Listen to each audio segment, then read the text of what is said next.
বুঝাইতে চেয়েছি ওই ব্যক্তির স্ত্রী জানে তার স্বামী যদি ঘুম থেকে ওইটা নাস্তা না পায় তাহলে তারা ফিরাইবে। এজন্য সুন্দর কইরা টেবিলের মধ্যে নাস্তা সাজায়া গুজাইয়া রাইখা দিছে। জনাব যখন 10:30টায় ঘুম থেকে উইটা খানার টেবিলের কাছে গেছে, যাইয়া দেখে একটা প্লেটের মধ্যে কাঁঠাল, একটা প্লেটের মধ্যে কি কাঁঠাল। স্ত্রীরে কয়, কই গো স্ত্রী, এই কাঁঠালটা আমার কাছ থেকে সরাইয়া নাও। বলে কেন? বলে এক জায়গায় ওয়াজ করতে গিয়েছিলাম, গত রাত্রে ওয়াজ শুনতে যাইয়া হুজুর বলেছে কাঁঠাল খাওয়া মুসলমানের জন্য হারাম। কি খাওয়া হারাম? পেস লাগছে নিও কথা কন না, কি খাওয়া হারাম? কয় শুনেছি হুজুর বলেছে কাঁঠাল খাওয়া মুসলমানের জন্য হারাম। স্ত্রী কয় জীবনে কত ওয়াজ শুনলাম, আপনারা না হয় মাঠে ময়দানে যাই ওয়াজ শুনেন, আমরা তো ঘরে বসে ওয়াজ শুনি, কোনোদিন তো শুনলাম না কোনো হুজুর বলতে কাঁঠাল খাওয়া হারাম। অথচ কাঁঠাল হইল বাংলাদেশের জাতীয় ফল। কথা কয় না, আরো জোরে কন। স্ত্রী কয় তোমার কথা বিশ্বাস হয় না, তোমার কথা শুনতে ভুল হইছে, তুমি যাও হুজুরকে জিজ্ঞাসা করো, হালাল জিনিসকে হুজুর জিন্দিগিতে হারাম বলবে না। ফেস লাগছে নি? এবার স্ত্রী মানতেছে না, স্ত্রী তারে জোরপূর্বক ভাবে ফাটাইছে। এখন ওই এলাকায় গেছে, দেখ কই গতকাল যে হুজুর ওয়াজ করছিল ওনার ঠিকানা দাও। ওনার কাছে গেছে, ওনার কাছে দেখ কই হুজুর আপনি অমুক জায়গায় ওয়াজ করছিলেন, ওয়াজের এক পর্যায়ে আপনি বলেছিলেন মুসলমানের জন্য কাঁঠাল খাওয়া হারাম। হুজুর কয় আস্তাগফিরুল্লাহ। এই পাগল, আমি যখন ওয়াজ করছিলাম তখন তোর হালতটা কেমন ছিল বল? আপনি যখন ওয়াজ করছিলেন আমি তখন ঘুমের ঘরে ছিলাম, আপনি যখন আমার ভাই তোমার ভাই করে তখন আমি এভাবে সজাগ হই, আর যখন নর্মাল সুরে কথা কন তখন আমি টোল মারি। এই হালত ছিল। এই হালতের মধ্যে আমি একবার শুনছি আপনি বলছেন মুসলমানের জন্য কাঁঠাল খাওয়া হারাম। বলে আরে পাগল, আমি কাঁঠাল খাওয়া হারাম বলি নাই, আমি বলেছি মুসলমানের জন্য খাট্টা খাওয়া হারাম। কি খাওয়া? খাট্টা চিনেন না আপনারা? হচ্চপ কথা কয় না তো, ওয়াজ না বুঝলে ফেস লাগবে নি। এজন্য গভীর মনোযোগ লক্ষ্য করেন, দিলের কান লাগাই শুনেন। মুসলমান কয় প্রকার? এই যে বুঝলে গেছেন মুসলমান কয় প্রকার? একটা হলো জাতিগত মুসলমান, আর একটা হলো কি গুণগত মুসলমান। এবার আমরা জানবো জাতিগত মুসলমান কাকে বলে আর গুণগত মুসলমান কাকে বলে। আসুন আমরা প্রথমে জানি জাতিগত মুসলমান কারে কয়। হযরতে আদম আলাইহিস সালাতু ওয়াস সালাম থেকে নিয়ে আজ পর্যন্ত যত নরনারী এই পৃথিবীর জমিনে আগমন করছে এবং যারা আসবে তারা হলো জাতিগত মুসলমান। আরেকটু উদাহরণ দিলে বুঝবেন, যেমন আমার দাদা মুসলমান, আমার বাবা মুসলমান, আমি ওই বাবার সন্তান, আমিও মুসলমান, অর্থাৎ মুসলমানের ঘরের মুসলমান। কথা কোন ঠিক কিনা? এটা হলো জাতিগত মুসলমান। এটা কি বলেন সবাই, এটা কি?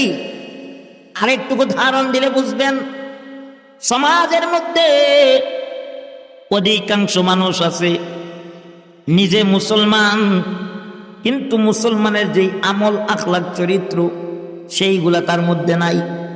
এরকম লোক কম না বেশি? আরো জোরে কন।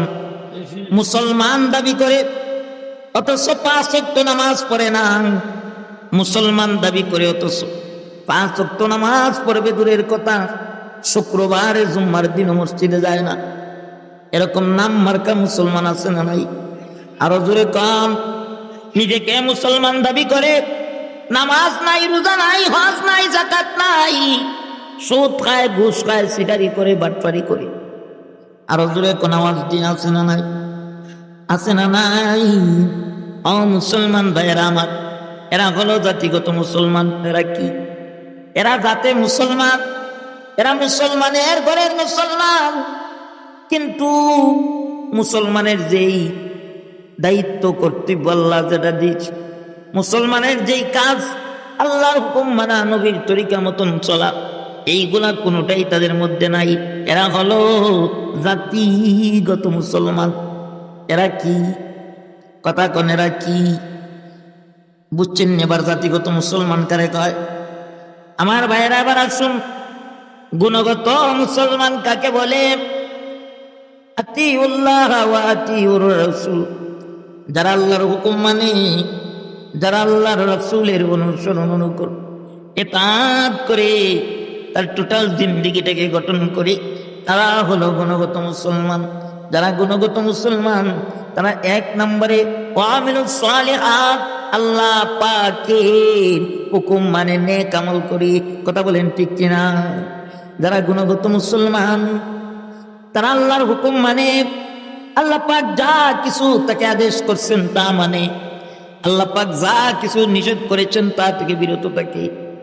গুণগত মুসলমান যারা, তারা নবীর তরিকা অনুযায়ী চলে, আমার নবীর আদর্শে আদর্শবান হয়ে যায়, আমার নবীকে অনুসরণ করে, আমার নবীকে ইতাআত করে, আমার নবীকে ভালোবাসে। অর্থাৎ জমিনে আল্লাহর হুকুম যারা মানে, আল্লাহর রাসূলের তরিকা অনুযায়ী যারা চলে, তারা হলো গুণগত মুসলমান। এবার বুঝে থাকলে বলুন, আমরা জাতিগত মুসলমান হয়ে মরতে চাই না গুণগত মুসলমান হয়ে মরতে চান? কথা বলেন, কারা কারা গুণগত মুসলমান হয়ে মরতে চান? দুইটা হাত তুলে আমার আল্লাহরে দেখা। আমরা সবাই গুণগত মুসলমান হয়ে মরতে চাই। তো গুণগত মুসলমান হইতে গেলে এক নাম্বার কাজ হলো আল্লাহর হুকুম মানা লাগবে। আল্লাহর হুকুম, 5 ওয়াক্ত নামাজ আছে না নাই? আরো জোরে কোন আছে না নাই? এ মুরব্বী বাবা, এ যুবক ভাইরা, কোন দিন জানি এই দুনিয়ার জমিন ছেড়ে চলে যাব? কোন দিন জানি রে? আপনি আমার নামে মসজিদের মাইকে এলান হয়ে যাবে, ইন্না লিল্লাহি ওয়া ইন্না ইলাইহি রাজিউন।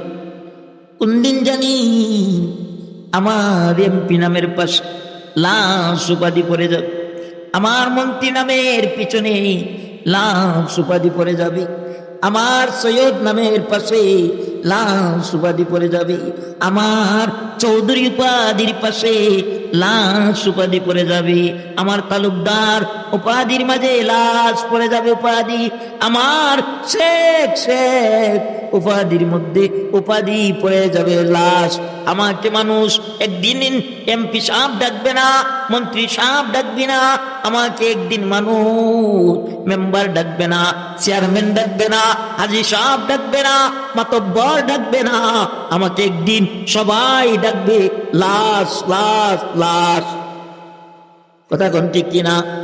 সন্তান বলবে লাশ, স্ত্রী বলবে লাশ, আদরের ভাই বন্ধু যারাই আছে, যাদেরকে আপনি না খায়া খাওয়াইছেন, যাদের জন্য আপনি দিন রাত পরিশ্রম কইরা নামাজ পড়েন নাই, রোজা রাখেন নাই, আল্লাহর হুকুম মানেন নাই, নবীর তরিকা মতন চলেন নাই, এরাই একদিন আপনাকে ডাকবে লাশ।